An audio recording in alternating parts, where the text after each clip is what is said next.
사도행전 23장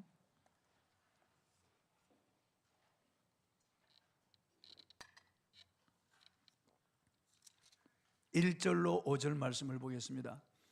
사도행전 23장 1절로 5절 말씀을 보겠습니다. 제가 봉독하겠습니다. 바울이 공회를 주목하여 이르되 여러분 형제들아, 오늘까지 나는 범사의 양심을 따라 하나님을 섬겼노라 하거늘 대제사장 아나니아가 바울 곁에 서 있는 사람들에게 그 입을 치라 명하니 바울이 이르되 회칠한 담이여 하나님이 너를 치시리로다. 내가 나를 율법대로 심판한다고 앉아서 율법을 어기고 나를 치라 하느냐 하니 곁에 선 사람들이 말하되 하나님의 대제사장을 내가 욕하느냐. 바울이 이르되 형제들아, 나는 그가 대제사장인 줄 알지 못하였노라. 기록하였으되 너희 백성의 관리를 비방하지 말라 하였느니라 하더라. 아멘. 양심을 따라 주님을 섬긴 사람, 이런 주제로 오늘 말씀을 통해서 같이 은혜를 나누겠습니다. 요한복음 8장에 보면은 사람들이 예수님을 올무에 넣으려고 가나마다 현장에서 붙잡아온 한 여인을 예수님께로 데리고 왔습니다. 그리고 예수님 앞에 그 여인을 내동댕이 치고요, 바리새인들 서기관들이 손에 돌을 쥐고 형경한 눈빛, 살기 돋은 얼굴로 그 여인을 바라보면서 예수님에게 질문합니다. 선생님, 율법에 의하면은 간음하다 현장에서 붙잡힌 자는 돌로 쳐서 죽이라고 했습니다. 당신은 이 여자를 어떻게 하라고 하십니까? 예수님이 율법대로 돌로 쳐서 죽이라고 그러면은 지금까지 예수님은 마음을 다하고 뜻을 다하고 성품을 다하여 주 너희 하나님을 사랑하라 하셨고 이웃을 내 몸같이 사랑하라고 가르치셨는데, 예수님이 사랑이 제일이라고 하셨는데 그럼 예수님의 가르침은 다 헛것이 되고 마는 겁니다. 그렇다고 여인을 돌로 치지 말라고 하면 예수님이 하나님의 율법을 정면으로 어기는 것입니다. 그러니까 이러지도 저러지도 못하게 만드는 올무에 집어넣기 위해서 이런 짓을 한 겁니다. 남자는 데려오지 않고 여자를 데려온 것도 바로 예수님을 함정에 빠뜨리기 위함인 것을 알 수가 있습니다. 이 말을 들은 예수님께서는 땅바닥에 앉으셔서 손가락으로 글을 적으셨습니다. 어떤 글을 적으셨는지 알 수 없지만 예수님이 글을 적으시고 일어나셔서 그들을 돌아보시면서 너희 중에 죄 없는 자가 먼저 이 여자를 치라고 합니다. 그리고 앉으셔서 다시 손가락으로 글을 적으셨습니다. 문헌에 의하면은 예수님이 적으신 글은 앞에 있는 사람부터 뒤에 있는 사람까지의 죄를 적어 나가셨다는 거예요. 그들의 이름과 죄를 적어 나가셨다는 거예요. 그러니까 그게 나이 많은 사람부터 젊은이까지 다 돌을 놓고 뒷걸음질 쳐서 하나씩 빠져나갔다고 성경을 말씀하고 있어요. 요한복음 8장 9절에 그들이 이 말씀을 듣고 양심의 가책을 느껴 어른으로 시작하여 젊은이까지 하나씩 나가고 오직 예수와 그 가운데 섰는 여자만 남았더라. 그렇게 기록하셨습니다. 양심의 가책을 느꼈다는 거예요. 주님께서 하신 이 말씀에 양심의 가책을 느꼈다는 거예요. 자기들도 이러한 죄인인데 내가 누구를 정죄하며 누구를 율법으로 처단할 수 있겠느냐? 그들이 양심의 가책을 느꼈다는 거죠. 그러니까 그 사람들은 그래도 양심이 있었어요. 사도행전 2장에 보면은 성령 받은 베드로가 나가서 설교할 때 사람들이 그 마음에 양심에 찔림을 받았다고, 찔림을 받고 어찌할꼬라고 회개합니다. 그래서 그날 하루에 예수님을 믿고 돌아온 사람이 3,000명이 되었다고 성경은 말씀하고 있어요. 우린 동물과 달리 우리 안에 양심이 있습니다. 영어로 컨센서라고 하는 이 양심이 있습니다. 양심은 헬라어로 쉬네이데시라고 하는데, 쉬라는 말은 함께라고 하는 뜻이고 네이데시스는 본다라는 뜻입니다. 즉 말해서 하나님이 우리 양심을 통해서 우리를 본다는 말씀이에요. 하나님이 양심을 통해서 우리를 살피신다 그 말이에요. 그러니까 양심은 하나님의 법정이에요. 양심은 하나님을 찾아가는 블랙박스입니다. 이 양심은 하나님의 음성의 통로예요. 하나님은 우리 양심을 통해서 그분의 음성을 들려주시는 거예요. 사도 바울은 그의 서신서를 통해서 양심이라고 하는 말을 많이 썼습니다. 사도행전 24장 16절에 이것을 인하여 나도 하나님과 사람을 대하여 항상 양심에 거리낌이 없기를 힘쓰노라고 그랬습니다. 고린도전서 10장 25절에 무릇 시장에서 파는 것은 양심을 위하여 묻지 말고 먹으라 그랬어요. 디모데전서 1장 5절에 경계의 목적은 청결한 마음과 선한 양심과 거짓이 없는 믿음으로 나는 사랑이거늘 그랬습니다. 디모데전서 1장 19절에 믿음과 착한 양심을 가지라. 어떤 이들이 이 양심을 버렸고 그 믿음의 과연은 파선하였느니라고 그랬습니다. 디모데전서 3장 9절 10절에는 깨끗한 양심의 믿음의 비밀을 가진 자라야 할지니 이에 이 사람들을 먼저 시험하여 보고 그랬습니다. 디모데전서 4장 1절 이전에 어떤 이들은 믿음에서 떠나 미혹하게 하는 영과 귀신의 가르침을 쫓으려 하셨으니 자기 양심이 화인 맞아서 외식함으로 거짓말하는 자들이라 그랬습니다. 그러니까 양심도 여러 종류가 있다고 말씀하고 있어요. 더러운 양심, 굳어진 양심, 외식하는 양심, 화인 맞은 양심, 절망적인 양심이죠, 한마디로. 오늘 본문에는 바울이 로마의 천부장이 소집한 산헤드린이라고 하는 유대 법정에 섰습니다. 그 유대 71명의 산헤드린 회원이 둘러선 가운데 이제 바울을 신문하는 거예요. 그래 바울이 산헤드린 법정에서 산헤드린 회원 앞에 그리고 천부장이 지켜보는 가운데 자기를 변호하는 겁니다. 변호하는 겁니다. 그 1절 한번 읽어보겠습니다. 시작. 바울이 공회를 주목하여 이르되 여러분의 형제들아 오늘까지 나는 범사의 양심을 따라 하나님을 섬겼노라 하거늘. 바울은 모든 일에 양심을 따라 하나님을 섬겼다고 그들에게 변호했습니다. 사도 바울은 양심을 속이거나 거리끼는 일을 하지 않았다고 하면서 율법에 기록된 대로 하나님을 섬겼노라고 자신을 변호하고 있는 겁니다. 양심은 하나님이 우리 마음속에 넣어준 옳고 그름을 알려주는 내 마음의 법정입니다. 내 자신의 추한 모습을 살펴주는 거울입니다. 성경에는 양심의 종류가 많이 있다고 했는데 악한 양심이 있다고 했습니다. 악한 양심을 가진 사람은 악한 짓을 서슴지 않고 하는 겁니다. 서슴지 않고. 오늘도 뉴스에 보면은 미국의 백화점에 흑인 강도가 들어가서 총으로 경관 2사람을 쏘아서 하나는 죽이고 그리고 체포되었다고 하는 말이에요. 악한 양심이에요. 악한 양심. 악한 양심은 무정한 사람입니다. 부모를 거역합니다. 형제 간에도 우애가 없습니다.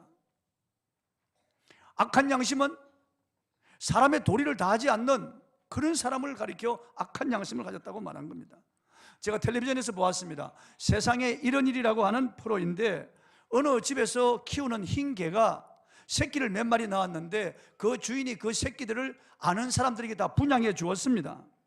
그런데 이 어미개가 가장 가까운 곳에 분양한 자기 새끼를 찾아서 2시간 거리를 달려가는 겁니다.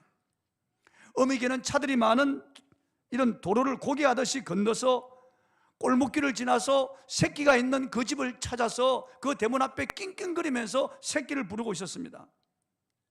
새끼는 어미가 온 줄 알고 대문과 땅 사이 공간으로 목을 빼서 겨우 몸을 낮추고 어미를 만나더니만 젖을 빨고 둘이 만나서 어쩔 줄을 모르고 뛰어놀다가 어미개는 다시 자기 집으로 돌아오는 거예요. 이 사실을 안 어미개 주인이 감동을 받고 새끼를 도로 찾아와서 어미와 같이 살도록 해주는 것을 보았습니다. 양심이 없는 이런 짐승도 본능으로 자기 새끼를 사랑할 줄 알고 자기 새끼를 찾아서 그 먼 거리를 달려가는 겁니다. 이와 반대로 자식을 버리는 부모들도 있습니다. 미혼모가 낳은 아기들이 많이 버려지고 있습니다. 여기 지금 신림칠도 베이비복스 그게 많은 아기들이 버려지고 있는 거예요. 그리고 파선하고 너무 가난하다고 자식을 고아원에 맡기고 해외로 입양하는 사람들도 의외로 많습니다. 또 뉴스에 나온 것을 보니까 자기 어머니를 굶겨 죽인 자식도 있습니다. 할머니가 노안으로 그동안 하지 못하자 이 젊은 부부는 수발해 주기 귀찮다고 밥을 주지 않았습니다. 그래서 오랫동안 자기 어머니를 굶겨서 아삭해 했습니다. 짐승보다 못한 악한 양심을 가졌습니다. 사람들을 속이고 거짓말하고 사기치고 뇌물받고 약한 사람을 괴롭히고 사람들에게 폭력을 일삼고 사람을 잔인하게 죽이는 이런 사람들의 양심은 악한 양심입니다. 악한 양심이에요. 또 성경 고린도전서 8장 7절에 더러운 양심도 있다고 했습니다. 하나님을 떠나 하나님 만드신 온갖 피조물을 우상으로 섬기고 거기 절하며 제사 지내는 귀신을 섬기는 양심은 더러운 양심이라고 말씀하고 있어요. 더러운 양심.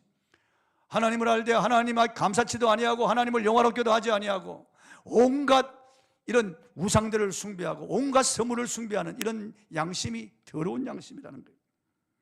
성경에 탐심은 곧 우상 숭배라고 말씀했습니다. 정욕의 노예가 되어 성추행하고 성폭행하고 그것이 남자다움에 호기인 양 자랑 삼아 떠벌리는 이런 사람들의 양심은 더러운 양심이에요. 또 성경에는 화인 맞은 양심이 있다고 했습니다. 죄를 범하면서도 죄에 대한 찔림이 없는 거예요. 그래도 예수님께서 너희 중에 죄 없는 자가 돌로 치라고 할 때 다 돌을 던지고 물러간 사람은 그래도 양심이 있는 사람들이에요. 양심의 가책을 받은 사람들이죠. 양심이 있는 사람들이에요. 그런데 아예 양심이 화인 맞아서 양심이 굳어버리고 죽어버린 그런 사람들이 있습니다. 우리 양심도 서서히 굳어집니다. 간만 굳어지는 것이 아니고 몸만 굳어지는 게 아니고 우리 양심도 자꾸 죄를 지으면 죄를 지을수록 점점 그 죄에 대하여 무뎌져 간다 그 말이에요. 죄의 감각이 없어진다 그 말이에요. 예를 들어서 유치원에 다닐 때 유치원생이 자기 어머니 주머니에서 100원을 끄집어내어서 과자를 사 먹고 난 다음에 가책을 받아서 어머니를 부르지도 못하고 어머니가 부르면 얼굴이 빨개지고 어머니 얼굴을 제대로 쳐다보지도 못합니다. 그러면 엄마는 이 녀석이 또 이상한 짓을 했구나 나갑니다. 그런데 중학생, 고등학생 정도 되면 100원 때문에 가책받고 두려워하는 애들이 없습니다. 적어도 참고서 값 정도 속여 먹어야 양심의 가책을 받는 것입니다. 대학에 들어가면은 참고서 정도가 아닙니다. 연애하며 유흥비로 등록금 중 일부를 떼어 먹어야 양심의 가책을 받지 뭐 참고서 몇 건 정도 속여가지고 양심의 가책을 받지 않습니다. 또 어른이 되어서는 남의 돈 몇백만 원, 몇천만 원 떼먹어도 별 감각이 없어집니다. 이미 죄에 대한 감각이 없어지는 거예요. 그럴 수 있지 뭐 그러냐, 나만 그러냐, 다른 사람도 그랬는데 뭐 세상에 다 그런 거지 뭘. 그렇게 해서 이게 죄를 슬쩍슬쩍 눈 감아 넘어가고 자꾸 죄를 반복해서 지으면서 양심이 무뎌져서 양심의 가책을 받지 않는 이런 양심이 있습니다. 어떤 사람은 양심은 삼각형의 날카로운 물건과 같다라고 했습니다. 양심적으로 살 때 아무렇지도 않지만은 양심에 걸리는 일을 하게 되면 그것이 빙빙 돌면서 마음을 아프게 찌른다는 겁니다. 그런데 그것이 자주 돌고 너무 많이 돌게 되면 모서리가 닳아서 후에 아무 자극도 주지 못하는 파선한 양심이 된다는 것입니다. 바울은 모든 일에 양심을 따라 하나님을 섬겼다고 자기 자신을 변호했습니다. 즉 그가 하나님을 거룩한 두려움으로 섬겼다는 말이에요. 하나님 앞에서의 삶을 살았다는 말이에요. 하나님을 경외하는 마음을 가지고 살았다는 거예요. 우리 하나님은 사랑의 하나님이지만 한편 공의로우신 하나님이에요. 하나님은 죄를 참아 보지도 못하시고 하나님은 죄를 눈 감아주는 하나님이 아니세요. 하나님은 죄에 대해서는 단호하신 분이에요. 그런데 어떤 사람들은 하나님을 사랑한다고 하면서 반복해서 습관적으로 계속 죄를 짓는 거예요. 그건 하나님을 경외하지 않는 거예요. 순종이라고 하는 책을 통해 우리에게 널리 알려진 미국 존 비비오 목사가 Good or God, 무엇이 선인가라고 하는 그의 책에서 1980년대 유명한 텔레비전 설교자였던 어느 목사가 간통죄와 사기죄를 저질러 감옥에 있을 때 그를 면회했던 내용을 기록을 했습니다. 이렇게 그 책에 이렇게 적었습니다. 그는 감옥에서 예수님을 만나 회개하였는데 나의 책 한 권이 그에게 깊은 감동을 주었고 내게 찾아와 달라고 요청한 것이다. 그는 한참 동안 나를 안고 눈물을 흘렸다. 그리고 자신의 이야기를 털어놓았다. 존, 저를 이 교도소에 오게 한 것은 하나님의 심판이 아니었습니다. 그건 하나님의 자비였어요. 제가 만일 예전처럼 계속 살았다면 영원히 지옥에 가고 말았을 테니까요. 나는 그의 솔직함과 겸손함에 깊이 감동을 받았다. 그리고 괴로운 질문을 던졌다. 그가 사역을 시작했을 때 예수님을 무척 사랑했고 하나님을 향한 뜨거운 열정이 있었는데 어쩌다가 그 열정을 잃어버린 건지 알고 싶었다. 당신은 언제 예수님에 대한 사랑을 잃어버렸나요? 어느 시점이었습니까? 나는 특히 사역자로서 우리가 예수님을 향한 사랑을 잃어버리는 징조를 알고 싶었다. 그런 적이 없어요. 그가 단호하게 대답했다. 나는 그의 대답에 깜짝 놀랐고 약간 간담이 서늘했다. 어떻게 그렇게 말할 수 있단 말인가? 나는 다시 물었다. 무슨 뜻입니까? 당신은 간통죄를 범했어요. 사기죄도 저질렀고요. 그래서 감옥에 오지 않았습니까? 어떻게 예수님에 대한 사랑을 잃지 않았다고 말할 수가 있습니까? 이번에도 그는 내 눈을 똑바로 쳐다보면서 망설임 없이 존, 나는 그 일을 겪는 동안 늘 예수님을 사랑했습니다 라고 말했다. 나는 아무 말도 하지 않았다. 내 얼굴에 큰 혼란이 일어났고 충격이었다. 그러자 그가 말했다. 존, 저는 예수님을 사랑했어요.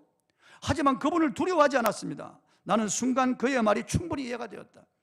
그리고 격한 감정을 주체할 수가 없었다. 그는 계속하여 정신이 번쩍 드는 말을 했다. 존, 저와 같은 그리스도인들이 수없이 많습니다. 그들은 예수님을 사랑하지만 하나님을 두려워하지 않습니다. 하나님의 사랑은 인정하고 하나님을 사랑한다고 말하지만은 진짜 사랑하는 마음이 있어요. 그런데 하나님을 두려워하는 마음이 없는 거예요. 두려워하는 마음이. 오늘 그리스도인들 가운데 이런 사람들이 있습니다. 그래서 계속해서 슬쩍슬쩍 죄를 짓는 거죠. 예수님을 사랑하는 마음이 있습니다. 사랑한다고 고백합니다. 예배도 드리고 찬양도 합니다. 그런데 예수님을 두려워하지 않는 거예요. 죄를 미워하시고 죄에 대하여 진노하시는 하나님에 대해서 눈을 감아버리는 겁니다.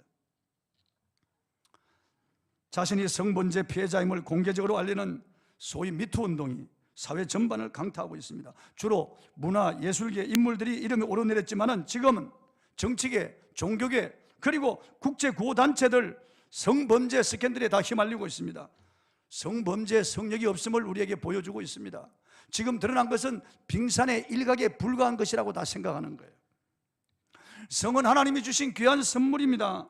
사랑하는 두 남녀로 하여금 생명을 잉태하게 하고 생명을 전수하게 하는 하나님이 주신 선물이요 신비입니다.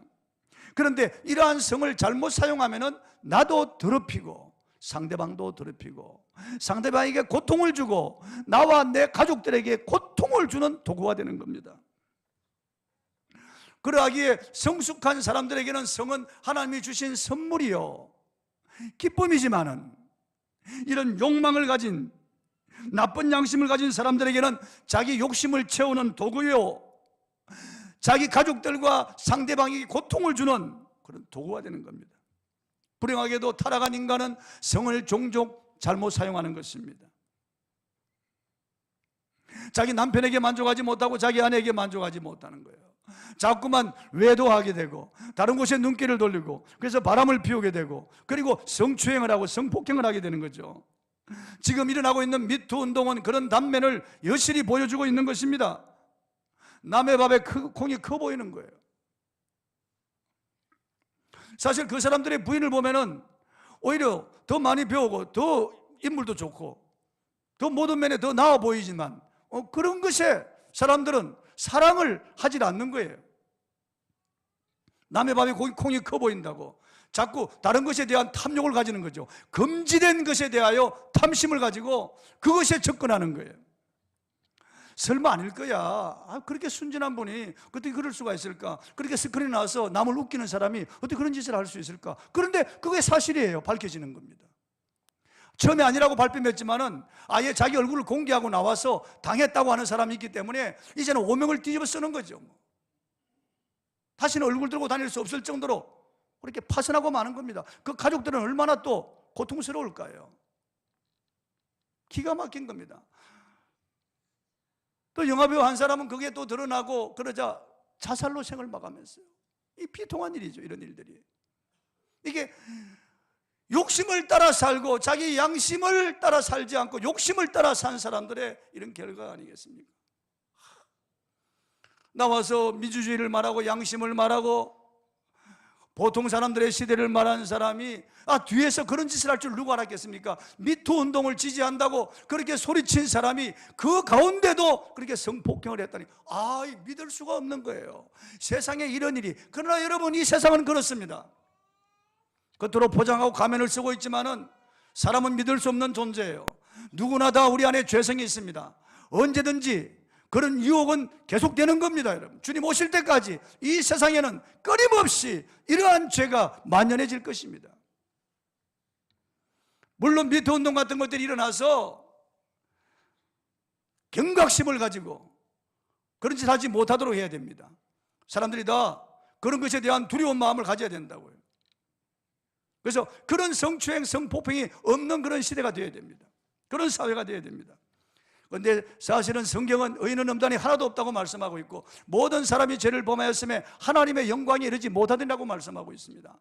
로마서 7장에 보면은 죄를 짓지 않으려고 노력하는데도, 결심하고 다짐하는데도 또다시 죄 아래 끌려서 죄를 짓는 자기 자신을 보면서 오호라 나는 공고한 자로다, 이 사망의 몸에서 누가 나를 건져내라. 저도 그렇게 한탄할 때가 있어요. 이게 성경에 기록된 이 기자만의 한탄이 아니에요. 모든 사람 속에는 죄성이 있는 거예요. 그런데 죄를 짓지 않는 것은 양심이 있기 때문에, 이 양심에서 들려오는 하나님의 음성을 듣기 때문에, 양심을 따라 하나님을 두려워하기 때문에 죄의 덫에 걸리지 않는 거예요. 노라고 할 수 있고 브레이크를 밟을 수가 있는 거예요. 그런데 양심이 마비된 사람들은 그런 제어 장치가 없어요. 그런 유혹이 올 때 하이에나처럼 달라드는 거예요. 교만한 인간은 자기 스스로 어렵다고 생각합니다. 나를 남보다 낮게 여기는 거예요. 그래서 이런 일이 벌어지면 손가락질하고 비난합니다. 그러나 우리 자신을 돌아봐야 돼요. 그리고 나는 삼가 조심해야 됩니다. 물론 죄에 대해서는 미워해야 되죠. 인터넷에 올라오는 댓글을 보십시오. 자기가 재판관이고 자기가 다 정죄자예요. 무지막지하게 막 욕을 하는 거죠. 물론 손가락질 받을 만한 짓을 했고 욕을 먹을 짓을 했습니다. 그리고 비난받아야 마땅하고, 그 사람들은 정말 그런 짓을 다시는 할 수 없는 사람이 되어야 된다고요. 얼굴을 공개해야 되죠. 알려야 되죠. 그러나 우리는 하나님 앞에 솔직해져야 됩니다. 하나님, 내 속에 선한 것이 없습니다. 하나님, 저는 연약합니다. 저도 유혹 앞에 노출되어 있습니다. 하나님, 자주 실패하고 자주 실수합니다. 하나님, 내 양심을 선한 양심으로, 하나님, 항상 하나님을 두려워하는 마음을 주셔서 유혹 앞에서 노라고 할 수 있게 하시며 죄를 짓지 않도록 도와주십시오. 언제나 하나님 앞에 기도해야 할 것입니다. 성경에 보십시오. 요셉은 형들에 의해서 애굽의 노예로 팔려갔습니다. 보디발의 집에 종이 되어서 보디발의 집에 모든 사물을 맡는 그런 총무가 되었어요. 그런데 보디발의 아내가 요셉이 준수하게 생겼는데 요셉을 유혹하는 겁니다. 날마다 윙크하는 거예요. 날마다 윙크하며 눈치다. 그러니까 젊음을 가진 요셉인데 그 유혹 앞에 어떻게 자기 자신을 방어할 수 있겠습니까? 보디발이 하루는 집을 비운 사이에 이 여자가 요셉을 자기 침실로 끌어들였습니다. 그 당시 노예는 돈 주고 사고 파는 물건이에요. 생사 여탈권이 주인에게 달렸습니다. 주인 마음이 부르는데 요셉이 종으로서 안 들어갈 수가 없죠. 들어가는데 요셉을 끌어안으면서 동침하자 이러는 거예요. 요셉이 이 집에 있는 모든 것은 주인이 나에게 맡겼으나 당신은 아닙니다. 왜냐하면 당신은 그의 아내이기 때문입니다. 그리고 내가 이 큰 악을 범하여 하나님 앞에 득죄하니까. 그는 하나님을 생각한 거예요. 하나님을 두려워하는 거예요. 코람되어 하나님 앞에서 이 삶을 살았기 때문에 그런 유혹 앞에서, 그런 유혹, 마님 이러지 마세요 이러면은 그대로 당하는 거죠. 옷을 벗어버리고 도망을 갔다는 거예요. 그러니까 여러분, 하나님을 두려워하는 이런 하나님을 경외하는 마음이 요셉에게 있었기 때문에 그런 자리를 벗어날 수가 있는 거예요. 그런 죄의 유혹 앞에 노라고 할 수 있는 거예요. 내가 어찌 하나님 앞에서 이 큰 죄를 범하여 득죄하리까. 저와 여러분이 하나님 앞에서의 삶을 살아야 됩니다. 아무도 보는 사람이 없는 것 같아도 하나님이 보고 있는 거예요. 어떤 아버지가 아들 손을 잡고 캄캄한 밤에 언덕길을 오르다가 여기 좀 있어, 아빠가 수박 맛있는 거 하나 따 가지고 올게. 여기 누가 오면은 살짝 아빠 그렇게 소리쳐, 알았어? 그리고 수박밭으로 들어간 거예요. 그래서 이것저것 수박을 찾아서 다니는데 아빠 그러는 거예요. 그래서 놀래가지고 얼른 밖길가로 나와서 왜 누가 봐? 그러니까 하나님이 보고 계세요. 그러더니 애가 주일학교 다니거든요.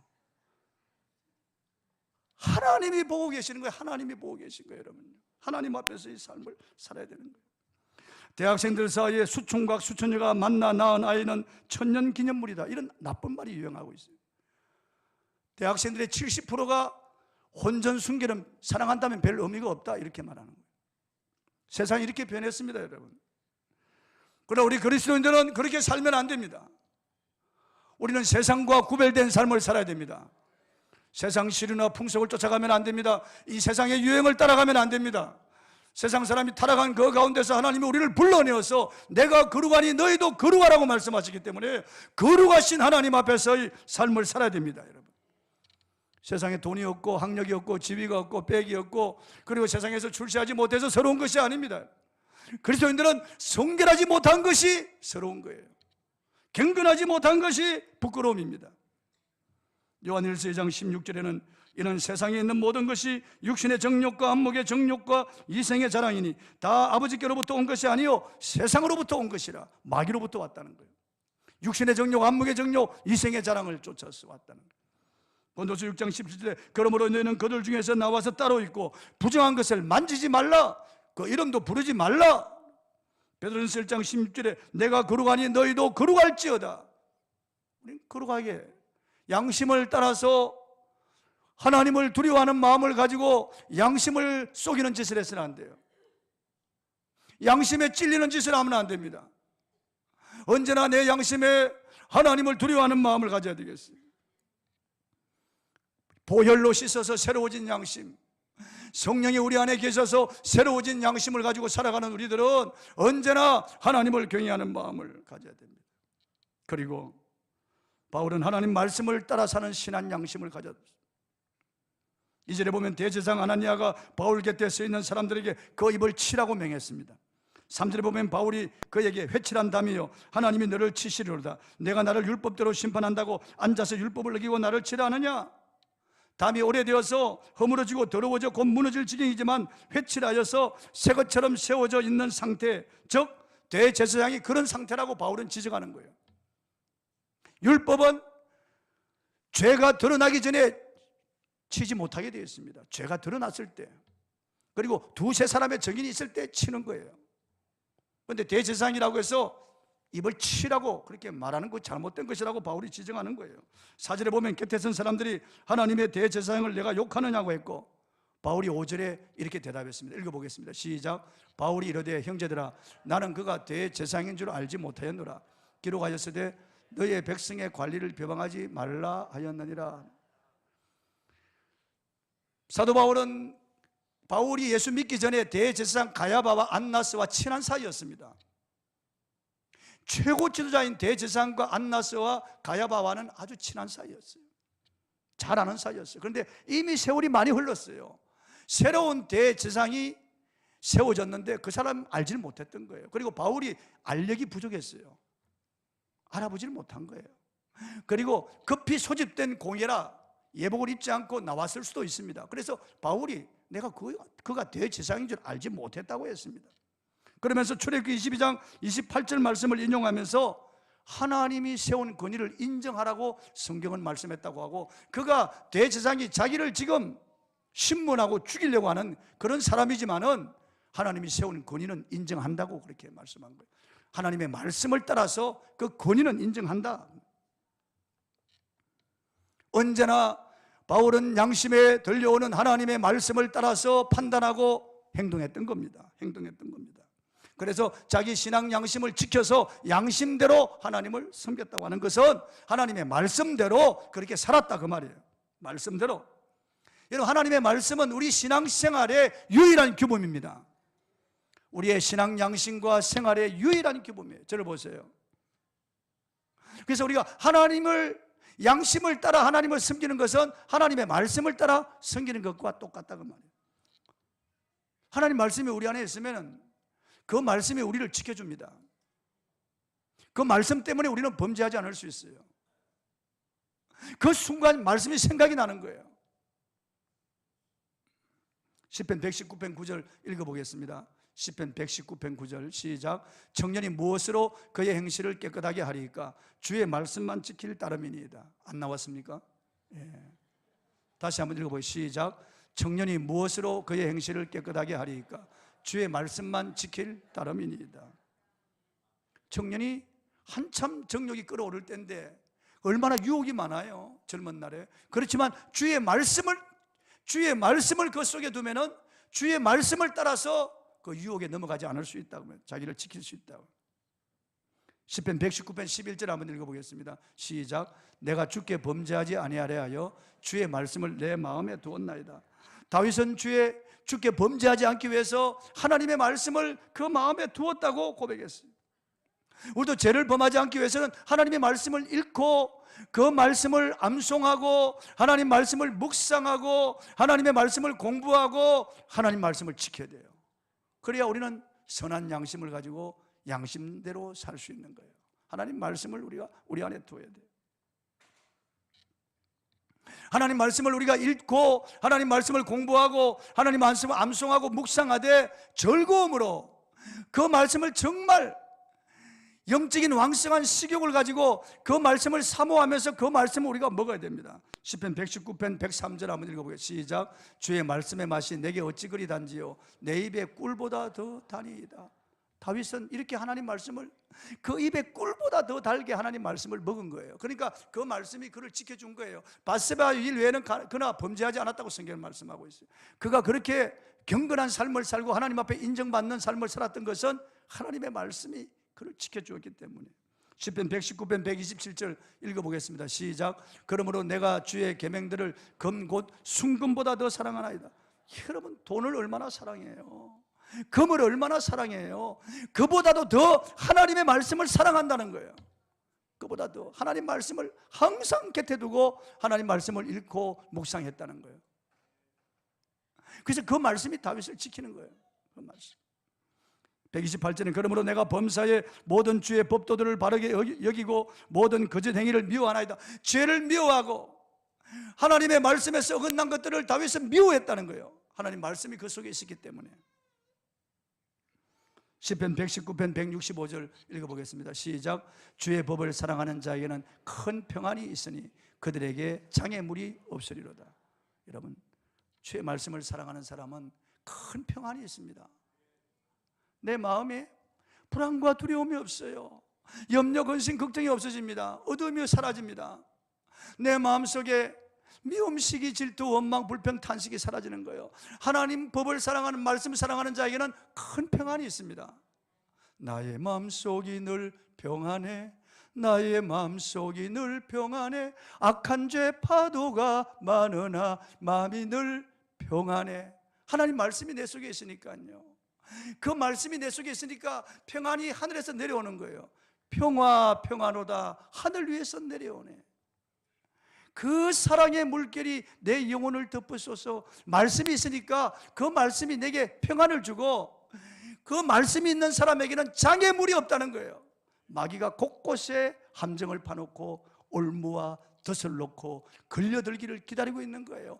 거미가 거미줄을 쳐놓고 곤충이 걸려들기를 기다리듯이 마귀가 모든 죄의 덫과 올무를 놓고 우리가 걸려들기를 기다리고 있는 거예요. 인터넷 속에서, 드라마 속에서도, 사람과의 만남 속에서도, 이 세상의 모든 환락 불빛 그 속에서 마귀가 덫을 쳐놓고 우리를 기다리고 있는 거예요. 그렇지만은 하나님의 말씀을 사랑하는 자에게는 장애물이 없다는 거예요. 할렐루야. 하나님 그걸 피할 수 있고 그걸 넘어갈 수 있게 하고 하나님께서 그 위기를 모면할 수 있게 주신다는 거예요. 말씀을 맺습니다. 바울은 범사에 양심을 따라 하나님을 섬겼다고 했습니다. 범사의 양심을 따라 하나님을 섬겼다고 했습니다. 그가 하나님을 경외함으로 섬겼다 그 말이에요. 거룩한 두려움으로 하나님을 섬겼다는 거예요. 그리고 그가 하나님의 말씀을 따라서 하나님을 섬겼다는 거예요. 그 말씀을 쫓아 하나님을 섬겼다는 거예요. 그렇기 때문에 대제사장 앞에서 하나님의 말씀을 인용하면서 그 말씀을 따라서 사과하는 거예요. 일단은. 그러니까 이런 바울이 얼마나 하나님을 경외하고 얼마나 하나님의 말씀을 사랑하며 그가 범사에 그 하나님을 경외하는 믿음과 그 말씀을 따라서 양심대로 하나님을 섬겼다고 당당하게 자기 자신을 변론하는 거예요. 저는 저와 우리 성도들이 양심을 따라 하나님을 섬기길 바랍니다. 이 거짓된 양심, 더러워진 양심, 악한 양심, 화인 맞은 양심, 굳어진 양심, 이런 양심이 되어서는 아니 되겠어요. 우리의 양심이 선한 양심이 되어서 하나님을 섬기는 저와 여러분이 되기를 바랍니다. 할렐루야.